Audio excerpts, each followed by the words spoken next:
လူတွေရဲ့စိတ်ဓာတ်ဟာပူလောင်မှုတွေနဲ့အမြဲတမ်းရပ်တည်နေကြတယ်ကိုယ်ဘဝကိုပြန်လည်ပြီးတော့အကဲခတ်ကြည့်စိတ်မပူရဘူးဆိုတဲ့ပုဂ္ဂိုလ်တရားဟာနောင်ရေးကိုတွေးကြည့်ငါတရားအောင်မှတွေးကြည့်ပူသွားလိမ့်မယ်နော်ပစ္စည်းဥစ္စာတွေအကုန်ထားခဲ့ရလိမ့်မယ်လို့တွေးကြည့်ပူသွားလိမ့်မယ်ဒီကြားထဲမှာလည်းအလိုမကျတဲ့ကိစ္စတွေနဲ့တွေးလိုက်တာနဲ့ပူရမယ်တေးသေးချာချာမသိဘဲနဲ့နေရင်သာမျက်ကန်းတစ်စီမကြောက်ဖြစ်နေမှာတကယ်တော့စိတ်ပူစရာကြီးတွေကြီးပဲအကုန်အဲ့ဒီစိတ်ပူနေမှုတွေဟာဘသူကြောင့်ပူတာလဲဆိုရင်ကိလေသာတွေကြောင့်ပူတယ်ဒါကြောင့်မို့မြတ်စွာဘုရားသာသနာမှာ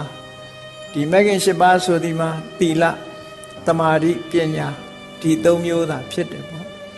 သီလပရိဘာဝိတောသမာဓိမဟာဘလောမဟာနိတံသော